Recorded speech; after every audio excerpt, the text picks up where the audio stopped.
So let's start with the first type of finite state machine, which is called as Mealy model. Now friends, we already discussed about what do you mean by Mealy model and what do you mean by Murray model. So as far as the Mealy sequential circuit is considered, it is basically a model or a sequential circuit whose output, which we can simply denote as y of t, will be the function of both the terms, including the present state, which we can treat as s of t, and present input as x of t. यानी कि हम कह सकते हैं कि output जो है वो इनपुट और स्टेट पे डिपेंड हो सकता है. तो इस तरह के सर्किट्स को हम बोलेंगे मिले टाइप ऑफ सीक्वेंशियल सर्किट. अब ये जो स्कीमेटिक दिया हुआ है, इसमें दो डी फ्लिप फ्लॉप का कैस्केड अरेंजमेंट है. उसका जो इनपुट है वो x है और हम स्टेट्स कंसिडर कर सकते हैं. फर्स्ट फ्लिप फ्लॉप का y1 और सेकंड फ्लिप फ्लॉप का y2.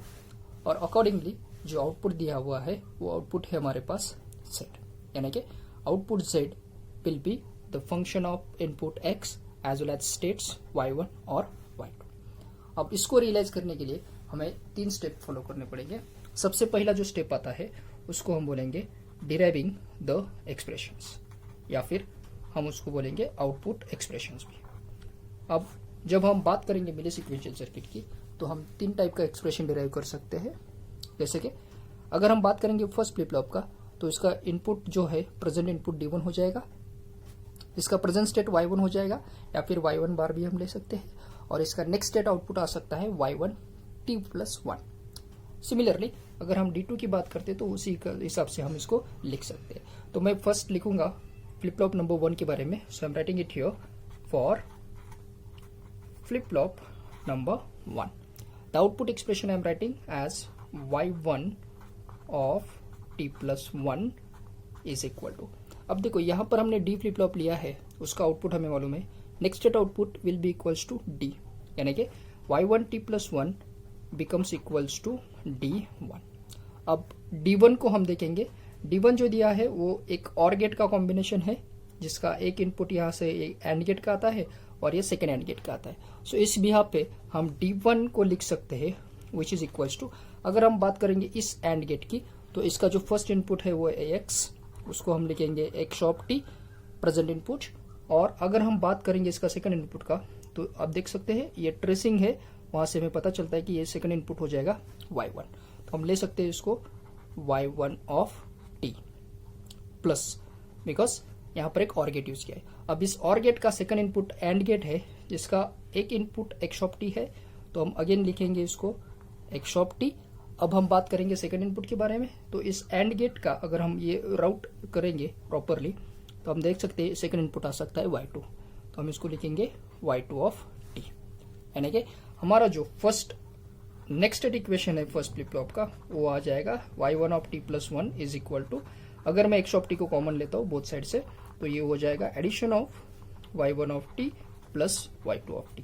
अब इसमें आप देख सकते हैं x ऑफ t जो है वो हो जाएगा हमारा present input, y1 of t and y2 of t हो जाएगा हमारे present state of first flip flop और सेकंड फ्लिप फ्लॉप. सिमिलरली अगर हम बात करेंगे सेकंड फ्लिप फ्लॉप के बारे में, तो हम लिख सकते हैं फॉर सेकंड फ्लिप फ्लॉप, इसका जो नेक्स्ट स्टेट इक्वेशन है वो हम लिखेंगे, वो हो जाएगा y2 of t+1 is equals to d2. और d2 का एक्सप्रेशन अगर हम देखेंगे तो यहाँ पर एक एंड गेट यूज किया हुआ है, जिसका एक इनपुट अगर हम देखेंगे तो आ रहा है y1 बार से, तो हम इसको लिखेंगे y1 बार. और अगर हम बात करेंगे सेकंड इनपुट का, तो आप देख सकते हैं यहां से अगर हम देखेंगे तो ये सेकंड इनपुट आ रहा है हमारे पास x, यानी कि प्रेजेंट इनपुट, तो इसको हम लिखेंगे x ऑफ t. ये फर्स्ट एक्सप्रेशन है और ये हो जाएगा हमारा सेकंड एक्सप्रेशन, यानी कि हमने next state flip flop first का भी लिखा है, next state second flip flop का लिखा है. अब हम अगर बात करेंगे आउटपुट z के बारे में, तो हम लिखेंगे output expression z is going to be, आप देख सकते हैं एक एंड गेट है, यानी कि मल्टीप्लीकेशन है, और इसका एक इनपुट आ रहा है और गेट से, जो कि कनेक्टेड है y2 से, और इसका अगर हम सेकंड इनपुट लेते हैं तो वो हो रहा है y1 से, तो ये हो जाएगा y1 प्लस y2, और जो सेकंड इनपुट है वो हो जाएगा x बार की तरफ से. सो इन दोनों का मल्टीप्लीकेशन अगर हम लेते हैं तो ये कुछ इस तरह से आ जाएगा, z is equals to y1 of t plus y2 of t, इसका हमने एडिशन किया है और उसको हम मल्टीप्लाई करेंगे x complement, because not gate यहाँ पर यूज किया है, तो ये हो जाएगा x बार ऑफ t। तो ये तीन एक्सप्रेशंस बहुत जरूरी हो जाएंगे, एक तो next equation of first flip flop, second flip flop और उसका आउटपुट। ये हो गया हमारा फर्स्ट स्टेप, यानी कि हमने एक्सप्रेशन को डिराइव कर लिया। एक्सप्रेशन के बाद हम जाएंगे इसका स्टेट टेबल डिराइव करने के लिए। तो मैं यहाँ पर सेकंड हेडिंग लिख रहा हूं, डिराइविंग द स्टेट टेबल। अब ये स्टेट टेबल क्या रिप्रेजेंट करता है? It simply represent the combinations of present state, next state and their output terms.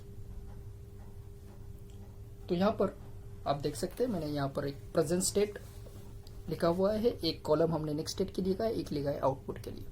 अब हमारे पास दो फ्लिप फ्लॉप है, तो इसका प्रेजेंट स्टेट आ जाएगा y1 और सेकंड फ्लिप फ्लॉप का आ जाएगा y2। अकॉर्डिंगली नेक्स्ट स्टेट, अब नेक्स्ट स्टेट के बारे में अगर हम बात करेंगे तो x0 और x1 के लिए हमें डिटरमाइन करना पड़ेगा, क्योंकि यहाँ पर आप देख सकते हैं अगर हम बात करेंगे y1 ऑफ t+1 के बारे में तो ये डिपेंड करता है x के ऊपर, यानी कि the value of present input. तो इसके दो कॉम्बिनेशन आ सकते हैं, एक तो x0 हो सकता है या फिर x इज इक्वल्स टू 1। तो इन दोनों केसेस पे हमने लिखा है x0 पे next state for first flip flop y1 और y2। सिमिलरली x1 की जगह x1 अगर होता है तो y1 और y2 भी डिटरमाइन किया। एंड अकॉर्डिंगली आउटपुट दो कंडीशन में हम चेक करेंगे, एक x0 के लिए और x इज इक्वल्स टू 1 के लिए। अब अगर हम बात करेंगे प्रेजेंट स्टेट की, जो कि हमारे पास टू फ्लिप फ्लॉप्स है, तो ये कॉम्बिनेशन आ जाएगा जो कि हम लिख सकते हैं कुछ इस तरह से 0 0 0 1 1 0 या फिर आ जाएगा ये 1 1। It will have four combination starting from 0 0 0 1 1 0 और 1 1। अब हमें ये सब वैल्यूज इक्वेशन में लिखना है और हमें डिटरमाइन करना है y1 और y2 के बारे में। सबसे पहले बात करेंगे x0 के लिए। अगर x इज इक्वल टू 0 है तो फर्स्ट इक्वेशन में हम आएंगे। अब देखो x0 है तो y1 और y2 का कुछ भी कॉम्बिनेशन अगर रहेगा तो भी आउटपुट क्या मिलेगा हमें? 0। यानी कि ये फर्स्ट कॉम्बिनेशन में हम डेफिनेटली लिख सकते हैं y1 is going to be 0। There is no need of checking what is the value of y1 and y2। Similarly अगर मैं बात करूंगा y2 का, तो यहां पर इसमें दिया है y1 bar into x of t। Again x of t अगर 0 है या फिर x 0 है तो डेफिनेटली ये कॉम्बिनेशन भी हमें कुछ इस तरह से मिलेगा 0। तो हम देख सकते हैं ये पूरा कॉम्बिनेशन आ गया हमारे पास 0 0 0। अगर x इज इक्वल्स टू 1 है तो देखेंगे, अब देखो x 1 है तो ये हो जाएगा 1 इंटू y1 प्लस y2। तो आउटपुट जो है वो डिपेंड करेगा एडिशन ऑफ y1 और y2 के ऊपर, यानी कि और गेट का कॉम्बिनेशन। तो हम आगे फर्स्ट कॉम्बिनेशन में, अब देख सकते हैं 0 प्लस 0 तो 0 रहेगा, 0 1 हो जाएगा 1, 1 प्लस 0 हो जाएगा 1 और 1 प्लस 1 भी हो जाएगा 1, और गेट का अगर हम प्रॉपर्टी का बात करते हैं। सिमिलरली y2 जो है वो दिया हुआ है हमें x इंटू y1 बार। अब देखेंगे x1 है तो ये तो डिपेंड करेगा y1 बार के ऊपर। अब देखो y1 इनिशियली 0 दिया था तो y1 का कॉम्प्लीमेंट यहाँ पर आ जाएगा 1 इंटू 1, तो ये हो जाएगा 1। सिमिलरली सेकंड कॉम्बिनेशन में भी y1 0 दिया है तो इसका कॉम्प्लीमेंट आ जाएगा 1, 1 इंटू 1 1 हो जाएगा। अब नेक्स्ट कॉम्बिनेशन में y1 1 है तो इसका कॉम्प्लीमेंट यहाँ पर आ जाएगा 0, 0 इंटू एनीथिंग हो जाएगा 0 और ये भी हो जाएगा 0, क्योंकि यहाँ पर भी y1 दिया है 1 तो उसका कॉम्प्लीमेंट आ जाएगा 0। इस प्रकार से हमने नेक्स्ट स्टेट भी डिटरमाइन किया है व्हेन x 0 और x इज इक्वल्स टू 1 के लिए। अब हम आते हैं आउटपुट की तरफ। z डिटरमाइन करेंगे first combination when x is equals to 0 दिया हुआ है। अब देखो x 0 है तो यहाँ पर आप देख सकते हैं यहाँ पर है x बार कॉम्प्लीमेंट, तो 0 का कॉम्प्लीमेंट तो हो जाएगा 1, यानी कि आउटपुट टोटली डिपेंड करेगा एडिशन ऑफ y1 और y2 के ऊपर। अब देखेंगे कंडीशंस, 0 प्लस 0 तो हो जाएगा ये 0, ये 0 प्लस 1 हो जाएगा 1, 1 प्लस 0 हो जाएगा 1 और 1 प्लस 1 जो हमारे पास है वो भी रहेगा 1। अब हम बात करते हैं x इक्वल्स टू 1 के बारे में। 1 है तो इसका कॉम्प्लीमेंट आ जाएगा 0 और हमें प्रॉपर्टी मालूम है 0 इंटू एनीथिंग बिकम्स 0, तो ये हो जाएगा 0 0 0 और 0। सो इस प्रकार से हमने सेकंड स्टेप जो है वो स्टेट टेबल हमने डिटरमाइन किया है। फर्स्ट स्टेट में हमने एक्सप्रेशन फाइंड किया, बाद में हमने डिटरमाइन किया स्टेट टेबल। अब स्टेट टेबल के बिहाफ पे हम डिटरमाइन करेंगे इसका स्टेट डायग्राम। तो मैं कुछ इस तरह से इसको रखूंगा and will try to deal with determining it state diagram. तो हम थर्ड स्टेप की तरफ मूव करते हैं और वो हो जाएगा diagrammatic representation of the state table. तो सबसे पहले स्टेट डायग्राम ड्रॉ करने के लिए हमें एक इनिशियल पॉइंट चाहिए जो हमारे पास है प्रेजेंट स्टेट 0 का। तो हम इसको लिखेंगे कुछ इस तरह से 0 0, ये हो जाएगा हमारा प्रेजेंट स्टेट। अब इस प्रेजेंट स्टेट से हम नेक्स्ट स्टेट के ऊपर कॉन्सेंट्रेट करेंगे। आप देख सकते हैं 0 0 का जो नेक्स्ट स्टेट है वो है 0 0 और अनदर कॉम्बिनेशन है 0 1। अब ये 0 0 कब है? When input is 0। इनपुट 0 के समय पे नेक्स्ट स्टेट 0 आ रहा है और उसका करस्पॉन्डिंग आउटपुट भी कितना आ रहा है? 0। तो हम इसको डिटरमाइन कर सकते हैं या फिर शो कर सकते हैं 0 0 नेक्स्ट स्टेट, उसको हम इस तरह से डिनोट करेंगे, will be 0 0 provided that input is 0 और इसका जो आउटपुट है वो भी है 0।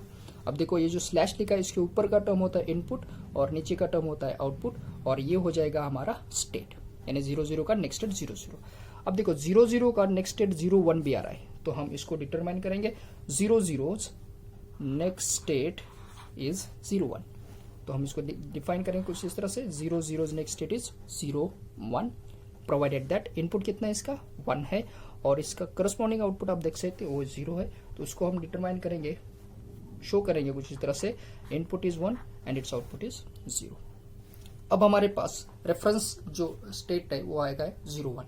अब 0 1 पे कॉन्सेंट्रेट करेंगे। 0 1 का नेक्स्ट स्टेट है 0 0। कब? व्हेन इनपुट इज 0 और इसका करस्पॉन्डिंग आउटपुट है 1। तो हम इसको शो करेंगे कुछ इस तरह से, रिटर्न करेंगे 0 1 से 0 0 की तरफ, प्रोवाइडेड दैट इनपुट अब हमारे पास है 0 और इसका करस्पॉन्डिंग आउटपुट है 1। एक हो गया। नेक्स्ट 0 1 का नेक्स्ट स्टेट है 1 1। तो 0 1 का नेक्स्ट स्टेट हम यहाँ पर दिखाएंगे, ये हो जाएगा 1 1। कब 1 1 है? प्रोवाइडेड दैट आप देख सकते हैं इनपुट 1 है और उसका करस्पॉन्डिंग आउटपुट है 0। तो हम इसको डिनोट करेंगे कुछ इस तरह से 0 1 next state is 1 1 provided that input is 1 and corresponding output is 0। अब जो रेफरेंस नोड है वो आ जाएगा 1 1। तो हम स्टेट नंबर 4 की तरफ जाएंगे 1 1 की तरफ।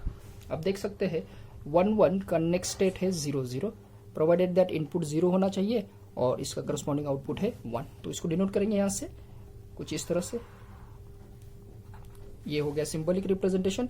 1 1 स्विच करा है 0 0 की तरफ, प्रोवाइडेड दैट इसका इनपुट 0 है और इसका करस्पॉन्डिंग आउटपुट है 1। सिमिलरली 1 1 का दूसरा नेक्स्ट स्टेट है 1 0। तो हम एक और नोड इंट्रोड्यूस करेंगे, उसका नाम है और स्टेट हम दिखाएंगे 1 0। इसको हम डिनोट करेंगे कुछ इस तरह से 1 1 नेक्स्ट स्टेट इज 1 0, इसका इनपुट 1 है और करस्पॉन्डिंग आउटपुट आप देख सकते हैं कुछ इस तरह से वो 0 हो गया। अब हमारे पास जो नोड है वो आ जाएगा 1 0। अब 1 0 को ट्रेस करेंगे। 1 0 का नेक्स्ट स्टेट है 0 0। तो ये 1 0 से स्विच हो जाएगा 0 0 की तरफ, प्रोवाइडेड दैट इसका इनपुट कॉम्बिनेशन है 0 और करस्पॉन्डिंग आउटपुट है 1। तो ये हो जाएगा 0 1। और एक कंडीशन पे 1 0 नेक्स्ट स्टेट 1 0 आ रहा है, यानी कि वो खुद को ही काउंट करेगा। सो 1 0 नेक्स्ट स्टेट इज 1 0। अब कंडीशन है इनपुट इसका 1 हो जाएगा और करस्पॉन्डिंग आउटपुट इसका है 0। तो ये हो गया state diagram for the given sequential circuit. It is basically a Mealy type of model. I hope you understood this concept. So whenever the question is going to be asked about analyzing a Mealy type of model, so you should follow 3 steps: determine the expression, determine the or just draw the state table, और third step में हम draw करेंगे उसका state diagram. Thank you very much.